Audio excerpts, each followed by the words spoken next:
A las 2:38 de la madrugada, la cámara del pasillo captó una pequeña sombra. Esa fue la última vez que se la vio. 12 años más tarde, alguien afirmó haberla visto caminando sola en un pueblo a 3.000 kilómetros de distancia. Bienvenidos a Escena del Crimen, el canal donde exploramos los misterios más inquietantes y los casos reales que desafían toda lógica. Hoy nos sumergiremos en la historia de una desaparición que mantuvo en vilo a una nación entera y que años después resurgió con una pista inesperada que podría cambiarlo todo. Esta es la historia real de la desaparición de Sofía Herrera, una niña de apenas 4 años que se desvaneció sin dejar rastro en un camping remoto al sur de Argentina.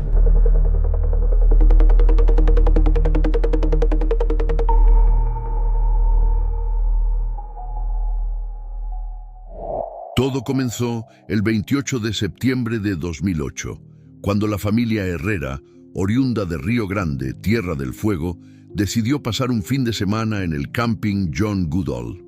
La idea era simple: alejarse del bullicio de la ciudad, disfrutar de la naturaleza y compartir en familia. Era una escapada habitual. Nadie imaginaba que sería el comienzo de una pesadilla que aún hoy no ha terminado. Aquella mañana, Sofía se encontraba jugando cerca de su madre mientras preparaban el campamento. En un descuido de apenas segundos, la niña se adelantó unos metros hacia un área boscosa cercana. Cuando su madre se dio vuelta para llamarla, Sofía ya no estaba. Lo que siguió fue una búsqueda frenética. En cuestión de horas, la zona estaba repleta de policías, gendarmes, bomberos, perros rastreadores y voluntarios que peinaban cada rincón del bosque. Helicópteros sobrevolaban la zona. Se revisaron pozos, ríos, cuevas, caminos secundarios. Pero no había rastros, no huellas, no objetos personales, no testigos. Nada. La desaparición fue tan repentina y limpia que las autoridades comenzaron a contemplar una posibilidad aún más inquietante. Alguien se la llevó. Las sospechas cayeron inicialmente sobre todos los presentes. Se interrogó a los padres, a los amigos de la familia, a campistas cercanos, incluso a un joven que merodeaba por la zona en ese momento, un personaje solitario con antecedentes menores. Pero ninguna de esas pistas llevó a un avance concreto. Mientras tanto, la familia Herrera emprendía una lucha incansable. Organizaron marchas, conferencias de prensa y lograron que el rostro de Sofía se difundiera por todo el país. La imagen de la pequeña, con su flequillo y ojos grandes, se convirtió en símbolo de la búsqueda de justicia para los niños desaparecidos. Año tras año, la esperanza no se apagaba. Y entonces, en 2020, ocurrió algo que volvió a encender todas las alarmas.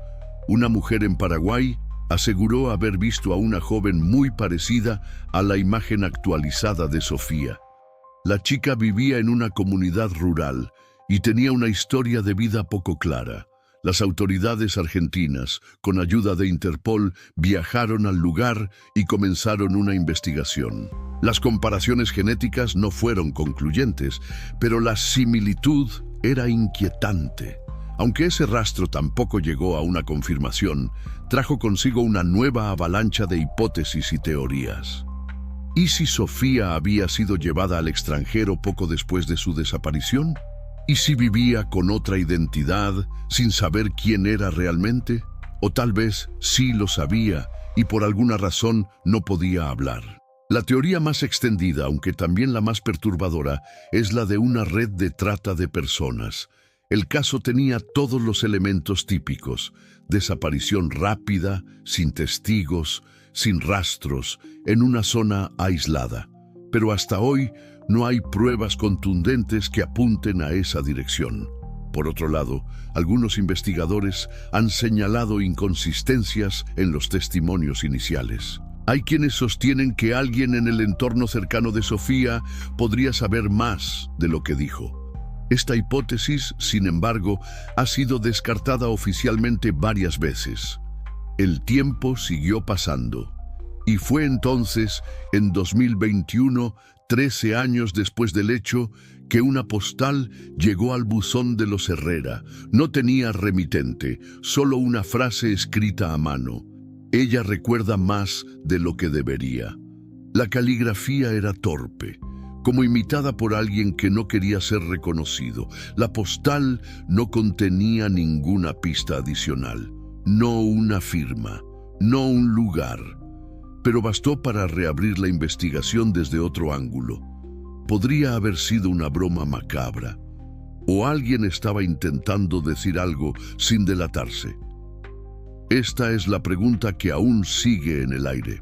Acompáñanos a lo largo de este caso, donde vamos a revisar cada detalle, cada testimonio y cada teoría. Tú serás parte de esta investigación. ¿Crees que Sofía sigue viva? ¿Quién estaría detrás de su desaparición? ¿Fue un crimen al azar o algo mucho más planeado? Lo que estás a punto de descubrir podría hacerte cuestionar todo lo que pensabas saber.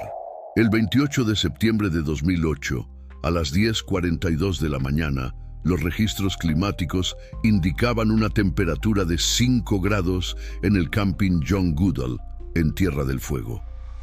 Una mañana fría, pero despejada. Los Herrera habían llegado temprano al lugar, junto a una pareja amiga y su hijo. No era un sitio turístico masivo, sino un predio rústico, con pocos servicios, rodeado de naturaleza y árboles bajos. Al llegar, comenzaron a descargar algunas cosas del vehículo.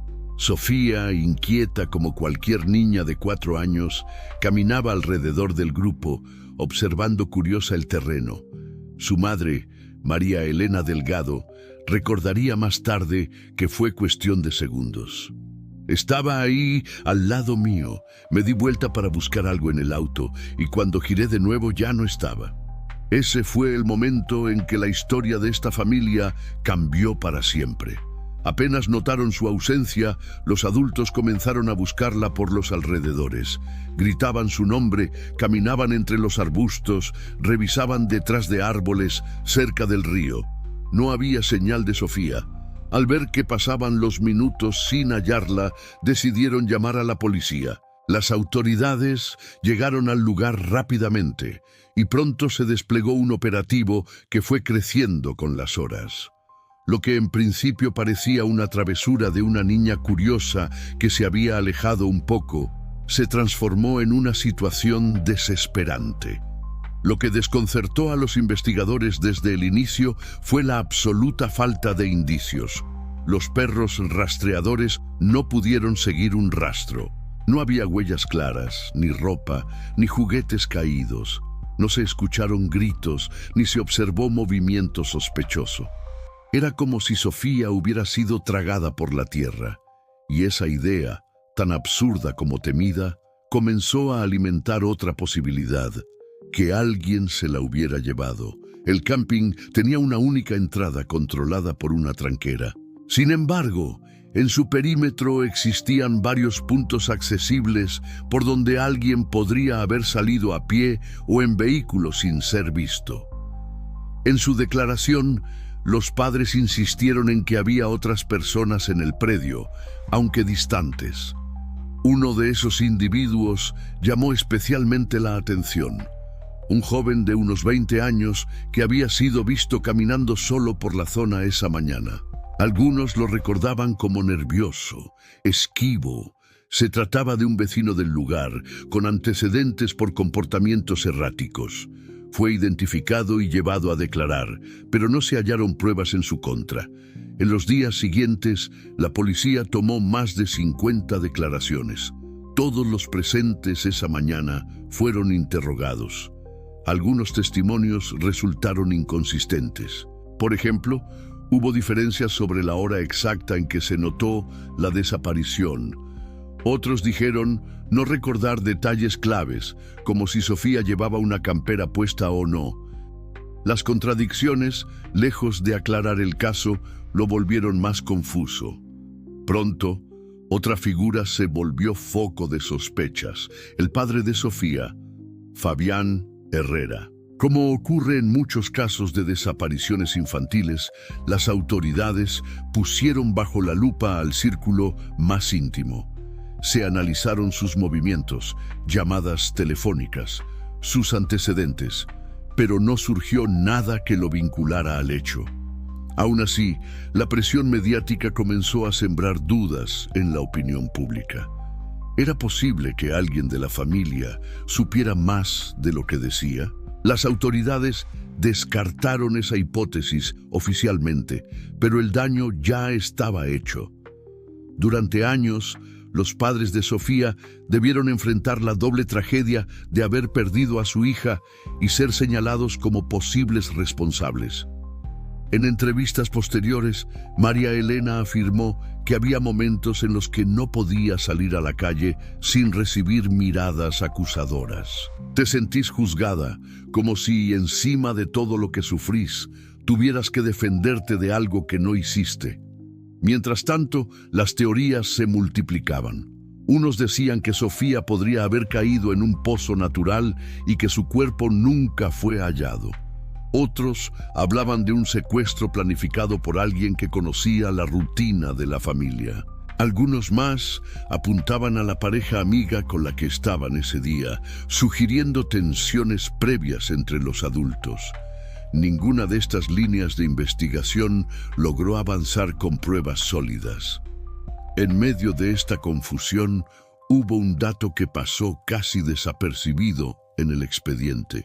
Una cámara de seguridad, ubicada en una estación de servicio a unos 20 kilómetros del camping, registró esa misma mañana un vehículo con dirección hacia el norte. Lo curioso es que el conductor, según los registros de imagen, parecía estar acompañado por una figura infantil en el asiento trasero. La grabación no era nítida y no se pudo identificar la patente con claridad. Tampoco se pudo confirmar que esa figura fuera una niña. Sin embargo, esa grabación nunca fue descartada del todo por los investigadores. Pasaron semanas, luego meses. Cada pista se analizaba, cada llamada anónima se seguía. Pero el caso entraba en un punto muerto.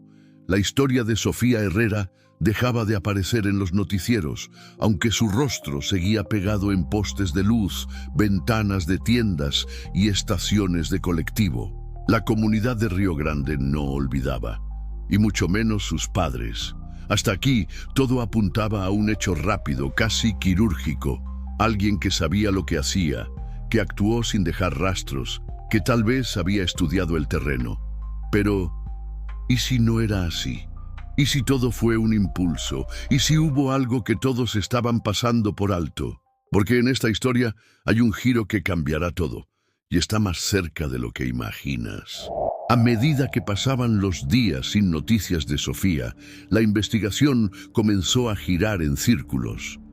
No había una escena del crimen clara, no había un sospechoso firme, y lo más inquietante, no había cuerpo. El caso se volvió mediático rápidamente, y eso trajo consigo una oleada de rumores, pistas falsas y testimonios contradictorios. En este mar de confusión, 4 teorías principales se fueron consolidando, cada una con sus propios sospechosos y conjeturas. La primera teoría apuntaba a un secuestro al azar. Según esta hipótesis, alguien que no conocía a la familia se encontraba en el camping ese día y aprovechó un momento de distracción para llevarse a la niña. Esta línea cobró fuerza por un dato. Un testigo declaró haber visto a un hombre robusto, de barba descuidada, merodeando por el área de juegos del camping en horas de la mañana. Según su relato, el hombre parecía estar solo, no interactuaba con nadie y desapareció del lugar justo antes de que se reportara la desaparición. La policía distribuyó un identikit basado en esta descripción, pero nadie logró identificarlo con certeza. Esa figura se convirtió en el hombre del bosque, un fantasma sin nombre que muchos comenzaron a temer. ¿Podría haber sido un depredador sexual? ¿Alguien que planeaba raptar a un niño desde antes? o solo un visitante solitario que se convirtió en chivo expiatorio. La segunda teoría, más siniestra aún, hablaba de una red de trata de personas operando en la región.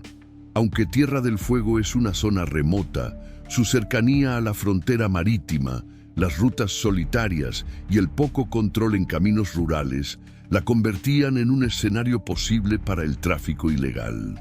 En los años previos ya se habían denunciado casos de trata en el país y algunos investigadores comenzaron a considerar que Sofía podría haber sido víctima de un secuestro con fines comerciales. Esta teoría se reforzó cuando, semanas después de su desaparición, una llamada anónima desde Buenos Aires aseguró que una niña muy parecida había sido vista en una villa miseria, acompañada de una pareja mayor. La policía viajó hasta el lugar, investigó a fondo, pero no halló pruebas ni pistas sólidas. La denuncia quedó archivada como tantas otras. La tercera teoría era la más dolorosa para los padres: un accidente encubierto. Esta hipótesis sugería que Sofía podría haber muerto accidentalmente y que alguien del grupo presente en el camping lo habría ocultado. Algunos periodistas e incluso oficiales en privado comenzaron a preguntarse por qué la pareja amiga que los acompañaba esa mañana no coincidía en ciertos detalles del relato. Por ejemplo, había contradicciones sobre cuánto tiempo pasó desde que se perdió de vista a Sofía hasta que se dio aviso a la policía. También había diferencias sobre quién fue la última persona en verla. ¿Pudo haber ocurrido un accidente en el bosque? ¿Pudo alguien haberla atropellado sin darse cuenta y luego, por miedo o pánico, decidió encubrir todo? No se encontraron evidencias físicas que apoyaran esta versión, pero el vacío de pruebas dejaba espacio para el suspenso. Finalmente, la cuarta teoría fue una de las más polémicas: un montaje interno. Algunos medios insinuaron que los propios padres podrían estar involucrados en la desaparición. Las razones variaban, desde violencia intrafamiliar hasta disputas económicas. Estas ideas, aunque no sostenidas por pruebas, se amplificaron en redes sociales y programas de televisión. La presión sobre María Elena y Fabián fue brutal. Ellos, por su parte, cooperaron con cada instancia judicial. Se sometieron a análisis psicológicos, polígrafo y peritajes, todos los cuales los desvincularon del hecho. Sin embargo, el estigma persistió. En una entrevista de 2015, Fabián Herrera dijo: "A veces siento que estamos condenados por algo que no hicimos y encima con el alma rota por no saber dónde está nuestra hija". Con el paso de los años, nuevos sospechosos fueron surgiendo esporádicamente. En 2013, un hombre detenido por un delito sexual en Buenos Aires confesó haber participado en la desaparición de una niña en el sur. Al investigar su declaración, se descubrió que todo era falso. Había inventado la historia para llamar la atención. En 2017, otra pista falsa llegó desde Bolivia, donde una niña con rasgos similares fue confundida por una mujer argentina que viajaba por la zona. Tampoco era Sofía. Cada una de estas falsas alarmas reabría la herida y a la vez debilitaba el caso, haciéndolo parecer una causa perdida. En el fondo del expediente judicial había una hoja con un dato que pocos conocían: una llamada anónima registrada en noviembre de 2008. La voz era femenina, nerviosa, y dijo una sola frase antes de colgar: "Ella está bien, pero no puede volver". Nunca se pudo rastrear esa llamada. La policía intentó triangular la ubicación, pero fue realizada desde un teléfono público. ¿Un simple engaño? ¿O la única verdad que alguien se atrevió a decir? En este punto de la historia, todas las teorías eran posibles, pero ninguna era definitiva. Cada pista abría una puerta, y detrás de cada puerta había más dudas. Nadie había sido detenido. Nadie había sido imputado, y Sofía seguía sin aparecer. Pero lo que nadie sabía es que la clave del caso estaba a punto de salir a la luz, y vendría de donde menos se esperaba. Durante casi 2 décadas, el nombre de Andrew Griggs flotaba como una sombra silenciosa sobre la desaparición de su esposa Debbie. Nunca fue arrestado, nunca fue acusado formalmente y nunca cambió su versión de los hechos. Pero para muchos, especialmente para los que conocían a Debbie, él siempre fue el principal sospechoso. No había pruebas directas, pero sí muchos indicios. Y en este bloque vamos a analizar uno por uno, no solo a Andrew, sino a los otros personajes que podrían haber jugado algún rol en esta desaparición. Porque en toda buena historia de misterio, lo que parece obvio, a veces es solo una distracción. Empecemos con él.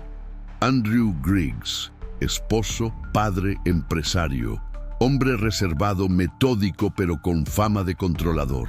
Según testimonios de personas cercanas, Andrew no soportaba perder el control. Le gustaba tener la última palabra en todo, desde su negocio hasta su casa. Algunos empleados de su empresa recordaban que tenía un temperamento fuerte, aunque raramente lo mostraba en público. En casa, sin embargo, era otra historia. Amigas de Debbie relataron que ella se había vuelto más retraída en los meses previos a su desaparición. Evitaba salir, hablaba menos de su matrimonio y en privado había dicho estar cansada de vivir con miedo. Una de sus amigas más cercanas, que pidió mantenerse anónima, confesó que Debbie le había dicho textualmente: «Si un día desaparezco, no creas que fue porque quise irme». Palabras inquietantes, palabras que en retrospectiva suenan como un grito de auxilio. Andrew también tenía un motivo claro: quería comenzar una nueva vida. Su relación con una empleada joven era más que un rumor. Había mensajes, salidas juntos y hasta compras que hacía para ella. No solo eso, sino que el entorno laboral había empezado a notar que él se mostraba cada vez más impaciente con Debbie, como si su presencia se interpusiera en sus planes. Y aquí es donde aparece el móvil más clásico en la mayoría de los crímenes pasionales: el deseo de libertad a cualquier costo. Pero Andrew no era el único que generaba sospechas. Una figura que llamó la atención durante la investigación fue su hermano Nigel Griggs. Aunque su implicación nunca fue formal, existían rumores de que él habría ayudado a Andrew a encubrir algo. Ambos eran muy unidos, trabajaban juntos en la empresa y compartían propiedades. Según algunos testimonios, Nigel estuvo presente en la casa de los Griggs poco después de la desaparición, ayudando con limpiezas profundas. La policía nunca pudo demostrar nada, pero la sospecha quedó. Otro nombre que surgió durante la investigación fue el de la mujer con la que Andrew estaba involucrado. No se reveló su identidad públicamente por motivos legales, pero los investigadores la entrevistaron en varias ocasiones. Su versión siempre fue que no sabía nada, que su relación con Andrew comenzó después de la desaparición de Debbie. Sin embargo, algunos registros telefónicos sugerían que ya había comunicación entre ellos semanas antes del incidente. ¿Podría haber sabido algo más? ¿O simplemente fue una pieza usada y descartada en un juego mucho más oscuro? Ahora bien, también hay que considerar una posibilidad incómoda, pero necesaria. ¿Y si Debbie realmente se fue por su cuenta? Aunque improbable, era una línea que la policía no podía descartar del todo. Las primeras investigaciones incluyeron entrevistas a personas en otras ciudades, posibles avistamientos, incluso cartas anónimas que decían haberla visto. Pero ninguna de esas pistas llevó a algo concreto. Además, los movimientos bancarios de Debbie se detuvieron ese mismo día. Ningún retiro, ningún pago, ninguna actividad. Era como si el tiempo se hubiera detenido para ella. Uno de los momentos más intrigantes ocurrió cuando la policía recibió una carta anónima años después de la desaparición. En ella, alguien decía saber dónde está enterrada Debbie. El lugar indicado era un campo cerca de Deal, a unos 15 kilómetros de la casa de los Griggs. Se hizo una excavación en la zona, pero no se encontró nada. Una pista falsa, una broma cruel, o tal vez un intento de desviar la atención. Y hay un detalle más. En 2001, Andrew solicitó y obtuvo una orden judicial que le permitía vender bienes conjuntos sin la firma de Debbie. Legalmente, eso implicaba declarar que ella estaba muerta. Una contradicción directa con su versión de que Debbie simplemente se había ido. ¿Por qué entonces declararla muerta ante el juzgado? ¿Una maniobra económica o un paso en su plan para borrar todo rastro de ella? A lo largo de estos años, Andrew Griggs construyó una imagen de padre abnegado, hombre trabajador y víctima de una esposa inestable. Pero los investigadores sabían que detrás de esa fachada podía esconderse una verdad mucho más siniestra. Y los hijos, los mismos que una vez creyeron en su versión, crecieron, comenzaron a hacerse preguntas y empezaron a dudar. Uno de ellos incluso llegó a decir: durante años pensé que mamá se había ido, ahora creo que nunca salió de casa. En el próximo bloque vamos a entrar en el terreno de la investigación moderna. ¿Cómo lograron reabrir el caso después de tanto tiempo? ¿Qué pruebas nuevas surgieron? ¿Y qué descubrieron los detectives que finalmente empezó a desmoronar la coartada de Andrew? Pero antes, dime, si tú estuvieras en el lugar de la policía, con esta red de sospechas, contradicciones y mentiras, ¿quién sería tu principal sospechoso? ¿Crees que alguien más participó en la desaparición de Debbie? Comenta tu hipótesis. Estamos apenas a medio camino y la verdad está cada vez más cerca. Durante más de 12 años, el caso de Sofía Herrera había sido una montaña rusa de pistas falsas, esperanzas frustradas y silencio oficial.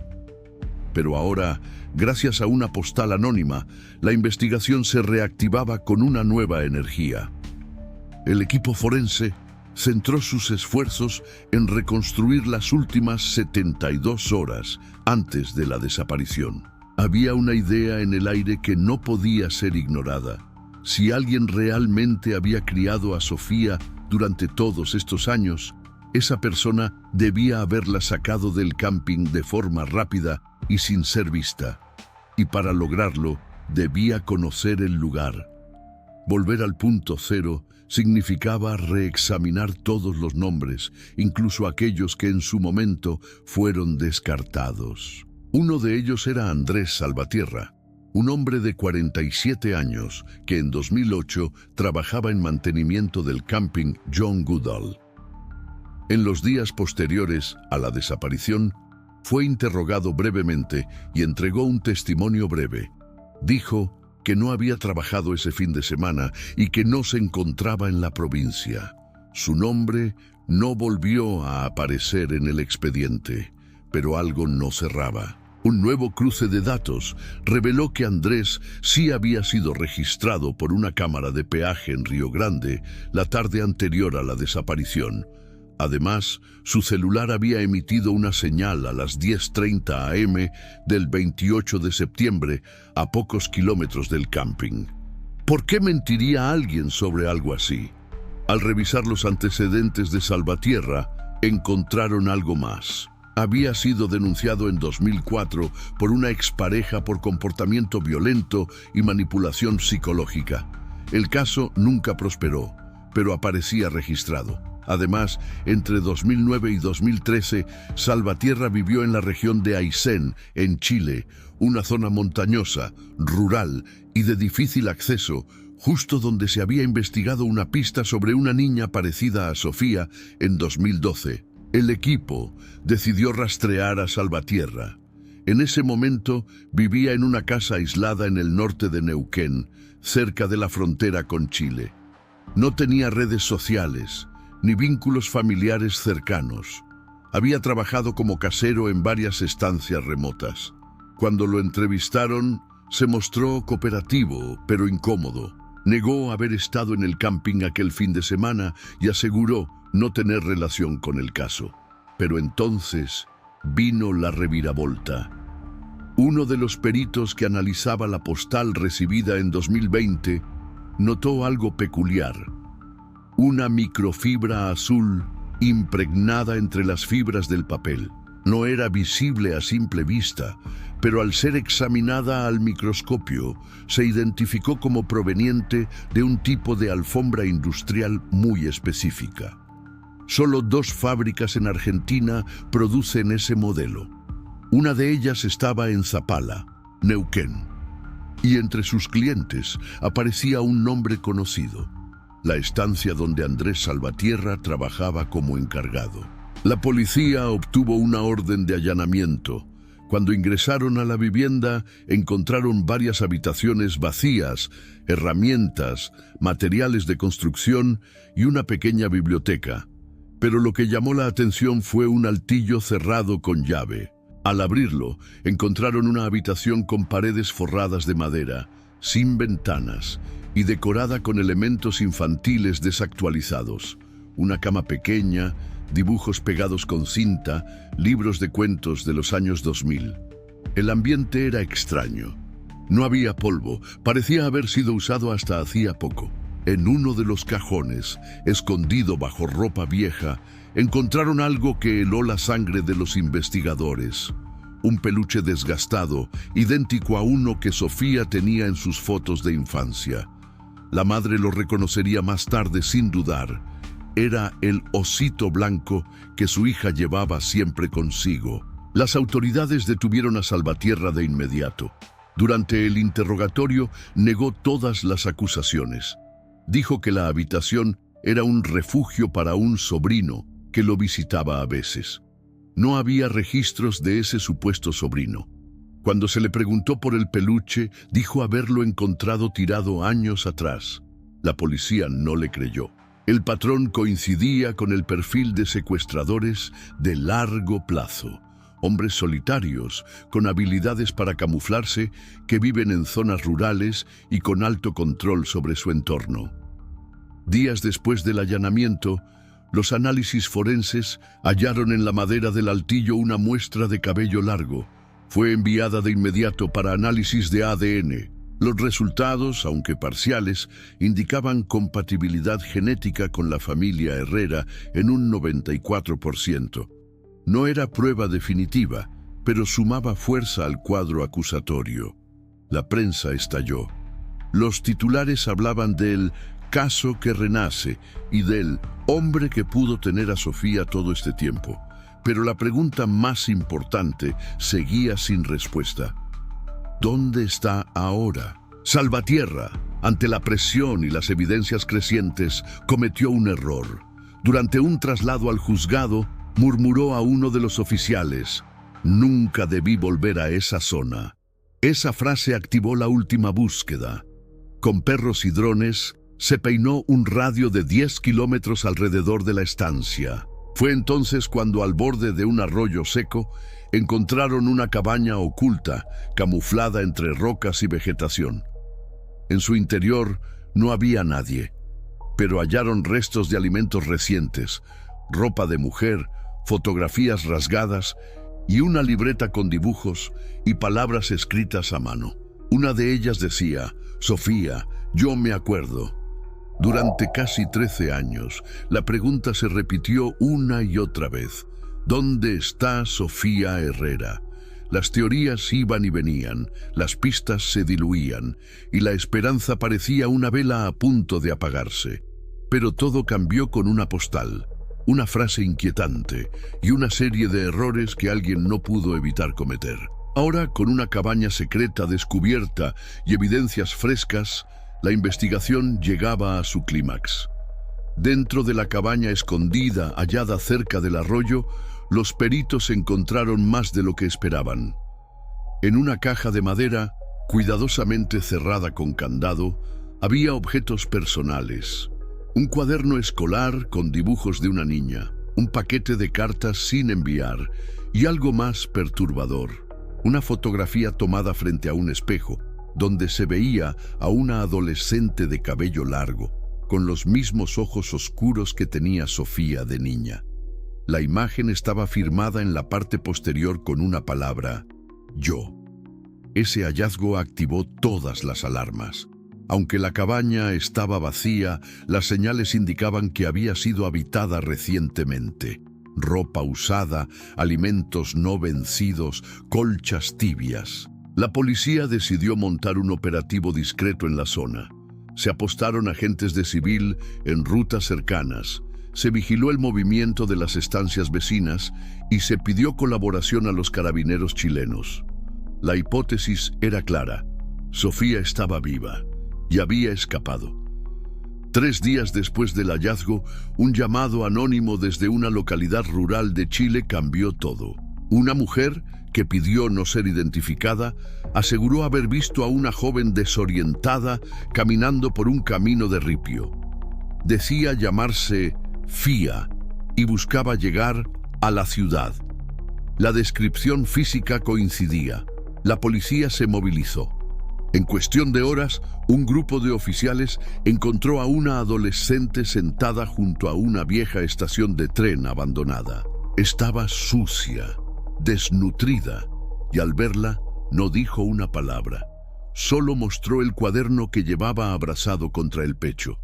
En la primera página, una frase escrita con letra infantil: «Me llamo Sofía».